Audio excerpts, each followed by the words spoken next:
this morning, brought to you by Marcus and Mack, a law firm representing injured people. Senator, good morning. Todd, good morning to you. Good to have you with us. You got through the holidays okay? Got through the holidays okay. Fortunately, my family, we've exchanged a little bit of sicknesses, as everybody did, but nothing severe, nothing we can get ourselves through. So, hey, interesting. We had the Kriegers here, the two doctors from Indiana Regional Medical Center visiting us. One, Dr. Amy, she's a primary care physician, now setting up in Homer City. The other one, Nate, is an ER doc. Those are the kinds of people we really need in Indiana County, aren't they? Sure is. I just had the opportunity to talk to them out in the lobby a little bit, and it's nice to see a young couple investing in our community, moving into our community. You know, Amy, as she said, came from the state of Indiana. They're the type of people we need. Rural health care is a big issue, as we know, and the biggest part of that is making sure we have the physicians and the facilities in place to have the access. So that was a nice segment you had this morning and made me feel good about our community. Yeah, it really does point out that this community, the Indiana County community, your whole 41st District, Western Pennsylvania as a whole, needs to have those kind of young professional people who are going to be the difference makers for this area for the next 20 or 30 or 40 years, and that's what builds up an area. You're obviously in the business of building up an area too, as a state senator, and so let's talk a little bit about the session getting underway, next week or the week after?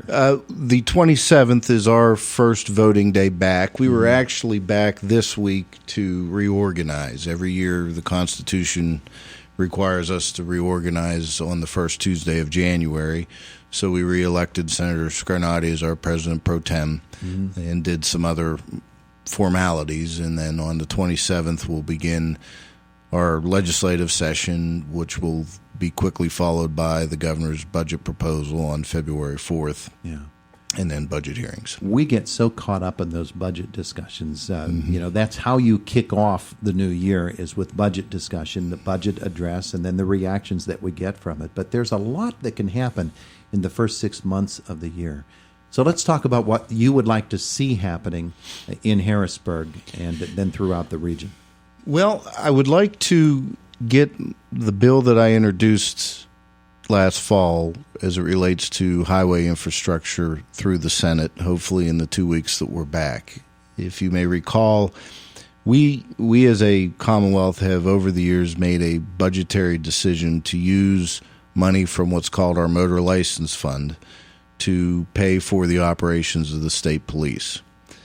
What that essentially means is we've been using about $700 million a year to help fund the state police operations that otherwise would be going into road and bridge infrastructure.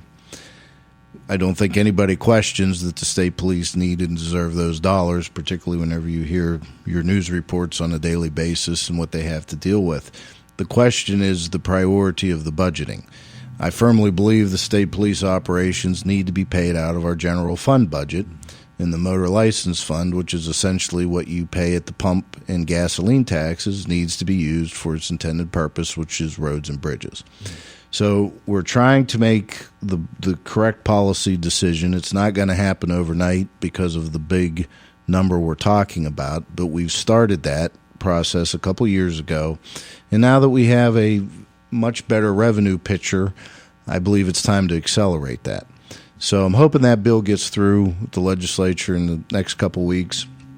Of course, we also have the continuing discussions of the governor's proposed carbon tax and the legislation that Representative Struzzi and I have introduced to try to address that and make sure the General Assembly has a role to play in that process. And those are the two big issues that I see coming down the pike in Harrisburg for me personally in the coming weeks.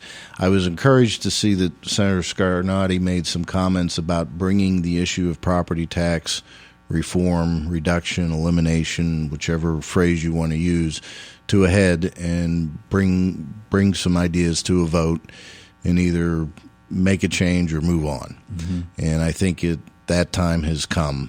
We've been talking about this for 40 years, and we need to either act or make it clear that, the status quo is what the Commonwealth as a whole wants. The budget structures that are in place in Harrisburg right now, obviously they've been around for a long time, and it is difficult to extract, for instance, state police funding from the highway dollars. But by statute, they should be, shouldn't they? Yes. I mean, you could make a legitimate argument that the state police, in large measure, are responsible for the safety on our highways. And the motor license fund is used for the maintenance of our highways and for the safe driving of our motorists. And in fact, the Transportation Funding Advisory Commission back in 2013, I believe, pointed out that they believe the state police should be allocated about $500 million a year from the motor license fund for the purposes specifically designed for highway safety. Mm-hmm.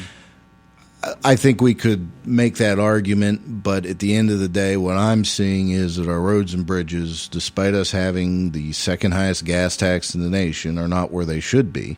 And we're one of the only states in the country that actually subsidizes our general fund budget with our gas tax money. Most states do it the other way around. And in fact, 10, 15 years ago, we used to actually subsidize public transit through the general fund.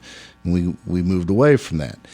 Bottom line is we have to set priorities. We have to decide what our priorities are. Unlike our friends at the federal government, we can only spend what we bring in. Mm-hmm. And to me, public safety, both through proper operations of the state police and safe roads, are our top two priorities from a funding perspective. The Regi regulation bills that you and Representative Struzzi have introduced, what is their status? Where do they stand now? We're currently working to build a coalition of support for the legislation. Over the holidays, the trade unions, who represent approximately 130,000 women and men, the boilermakers, the pipe fitters, the equipment operators, have come out in support of our legislation. We thought that was a very important win for us to get their support. It demonstrates that this legislation is about jobs, family-sustaining jobs, and working-class families who depend on those jobs. And so that was important to us. We continue to work with our colleagues. Both bills are in the Environmental Resources and Energy Committee. We're working with the chairs of those committees. We'd like to have a series of hearings throughout the state to make it abundantly clear what this carbon tax could mean to the consumer in terms of electric rates, and also to working families who have family-sustaining jobs because of the responsible energy production we have in this area. Yeah. All right.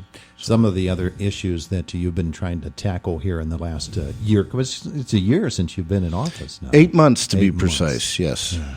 So you and Representative Struzzi don't want to drop any hints here about whether or not you're running for re-election, do you? Well, will this conversation remain strictly between you and I? Nobody else is listening right now. Nobody? Okay, very good. Go ahead. Let it spill. Look, it was only 8 months ago that the voters were kind enough to give me the honor of representing them, and I fully intend, Lord willing, to ask for their continued support for the next 4 years. We'll be working on a formal announcement in that regard. Mm-hmm. Either way, I have 10 more months in this term, in this office, and I'm going to give it all I have during that time, and we'll let the voters dictate my future beyond that. There you go. So I guess I'll have to settle for that. Okay. All right. And again, don't say anything to anybody else. Shh, okay. No, not a word. Hey, rural broadband was yes. One of the very first issues that you tackled once taking office. Yep. And folks continue to talk about that and its importance. Where does... is there, let's put it that way, is there any motion or momentum for rural broadband? Yeah, there is. And, this is, a one small step type reality. Mm-hmm. We accomplished what I'd refer to as the low-hanging fruit that came out of that hearing at Blue Spruce Park by having the technology installed to allow for cell service at Blue Spruce. My understanding is the technology has been put on the towers, it's ready to go, and in a matter of days, there will be live service at Blue Spruce Park. Wow. And I give Commissioner Ruddick a lot of credit for bringing attention to that issue. So, that's a good case study example of how we can make some progress and improve service, whether you want to call it cellular service or broadband service. But that's an example of how we can do it. So now we have a new board of commissioners in place. We are intending on sitting down with them and talking about continuing that type of strategy, both short, medium, and long run. And I've said it before, and I'll say it again, I don't think all of the answers to this are in Harrisburg. I think a lot of this we can do locally.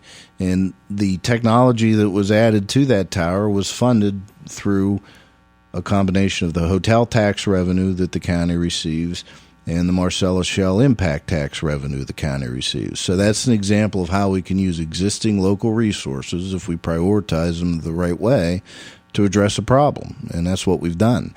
So I want to continue that model, and that's my intention here in the next few days, is to formally set up a meeting with the commissioners and get rolling on that.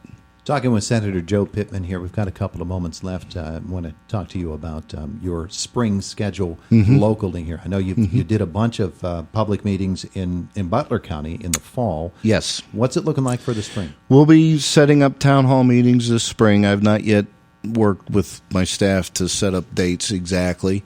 We'll be doing that. I am restarting Senator White's student government seminar. For 15 or so years, Senator White held a student government seminar on IUP's campus where he invited high school students from across the district to come in and spend a day essentially as a state senator through a mock Senate session. It was a program that was wildly successful, got very rave reviews from the students, and was well received by the panelists, and I'm looking forward to continuing that in the spring as well.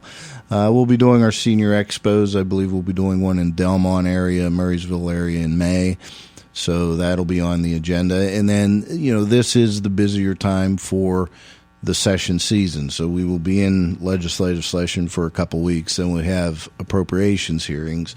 I am on the appropriations committee, so that'll add a few more weeks to my requirements in Harrisburg, and that's a neat and different challenge for me, being on that committee, which I'm enjoying so far. Keep you a little bit busy. Yes, just a little bit. That's all we're trying to do. Yeah, keep you busy. No, that I should be. Yeah, so. and by golly, we're approaching campaign season, so all of that is a part of this whole mix as well. Senator, yes. Thanks for being with us. Todd, thank you. I appreciate it. It is the voice of Indiana County, WCCS AM 1160, 101.1 FM.